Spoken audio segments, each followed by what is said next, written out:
Hello, this is your professor, Laura Sanchez. I'm really looking forward to working with you this summer. I know that you're all very, very busy, but there's a few things I want you to develop over the course of the semester. One is I want you to develop an appreciation that sociology is an empirical science. We're using data all the time to explore the world. And then the last thing I want you to accomplish is develop your sociological imagination, and that's one of your last assignments. But let's focus on the first one. In this first assignment, I'm asking you to explore this database called American Factfinder. It's a really amazing resource that pulls together a consortium of data sources that the government provides for us. And so I want you to explore your own town or county to see your community's well-being. And so the actual formal requirements for the assignment are that you produce about a 3-page paper, and that what you're going to do is you're going to explore the database, and you're going to find out 10 things about your community. And what I want you to do is look at your community through a sociological lens, meaning that you're going to be taking concern with the types of families that live there, the race of the people who live there, educational attainment, income and poverty status. You might take an interest in the kind of industries and businesses that are in your community. That you'll research it and write about 10 of those things, 10 things that you think someone should know about your town.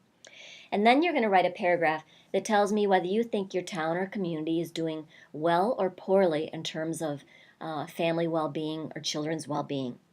And then you're going to write a final paragraph that tells me what you think family sociologists should study in order to really know how your town is doing. Like, what should we research to learn about your town's well-being? And so when you're done with that paper, it's going to be due on Monday, May 23rd, and so right away, it's the first thing you're going to be doing.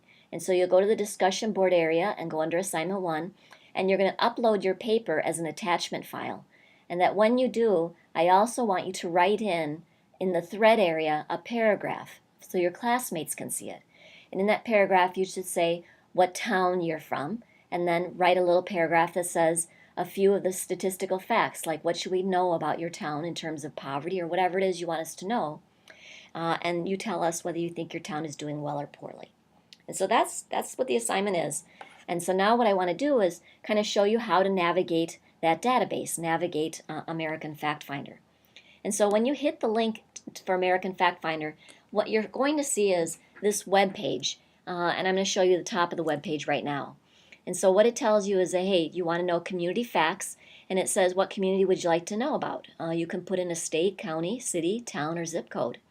And it'll even let you tailor your search even more refined than that. But I'm wanting you to put in your town or your county. And so then it says, hey, the popular tables that we routinely use are annual population estimates.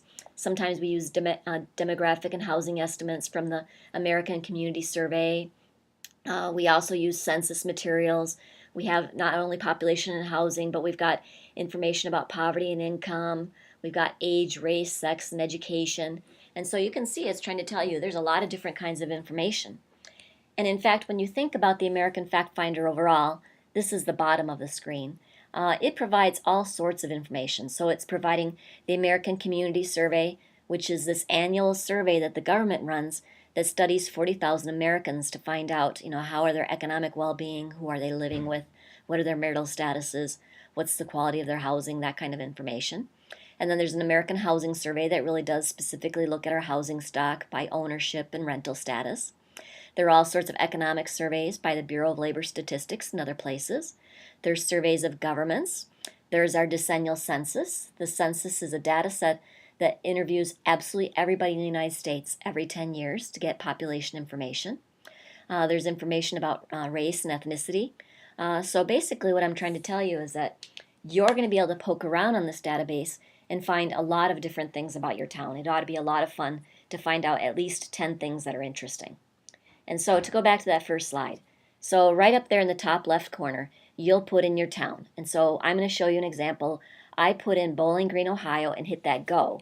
And so then the first thing that popped up was Bowling Green City, Ohio. And so the first thing it wanted to show me was the 2010 census. And so there were 30,028 people in Bowling Green in 2010. And then it said, hey, here's some popular tables you might like to look at. Would you like to look at 2010 census information? Meaning, would you like to look at population by age, sex, race, households? Would you like to look at the race and ethnicity? Would you like to look at specifically family relationships? How many children are there and household size? And And then you notice on the left-hand side, it shows you all these different kinds of databases. And so you can find out population information, age information, business and industry, education, governments, housing, income, origins and language, poverty, race and Hispanicity, even information about veterans in the community. Now, when you look at the assignment instructions, I've said I want 10 really specific pieces of information. And I especially want to see that you're interested in a sociologist's perspective, and you should know that sociologists always really care about race, class, and gender, and then family well-being and family structure. So try to find all sorts of different information across these different resources. So the first thing I did was hit that 2014 American Community Survey. I thought, hey, let's first take a look at age, sex, and race. And so this is the screen it gives me. Now, I only gave you the top of the screen. It goes on far down to break down the information all sorts of different ways. But you can see that for 2014, they had 31,000 people in Bowling Green, and of those, 14,900 are men and 16,400 are women. And then it even shows you the breakdown. And so you can see there are 1,400 children under age 5. That's about 4.6% of the population. And you can see that there's about 8,600 people who are age 20 to 24. And in fact, that's the largest percentage. So 27.5%, almost 1 in 4, a little bit more than 1 in 4 Bowling Green residents are kind of 20 to 24, so like the prime college years. And if you included the 15 to 19, then you definitely have a huge percentage of our population. You have over 40%. So anyway, you can see this is really useful information. So I also hit that poverty button. I was really kind of curious to see how Bowling Green is doing in terms of poverty. And so on the left-hand screen, when I hit poverty, the first thing that pops up is it says that, hey, if you look at just individuals in Bowling Green, 32% of Bowling Green residents are poor. And so then it says, okay, so that's 1 in 3. What other types of things would you like to know? Would you like to know the poverty status in the past 12 months by age, sex, race, education, employment status? Would you like to know it by families, family type and size, families by race? Would you like to look at specific kinds of people, citizenship status, whether they're disabled or not, and their poverty rates? Would you like to specifically look at children? So like how many children are in poverty? What's the public assistance? Children by race and poverty. And so all I'm trying to tell you is that this database is really easy to use, and it's fun to poke around. And so I'm looking forward to your kind of 10 interesting things about your town. And that as you write it up, kind of tell me a story. Like think through what's useful information about your town and what you've learned about your town. If you run into any troubles, post a question in the virtual office hours, and maybe someone will be able to answer it for you. Or if you're more nervous and you'd prefer to reach me directly, you can send me an email. Now remember that this assignment is due in the discussion board area. You'll upload your paper by Monday, May 23rd. I can't wait to read it. You take care.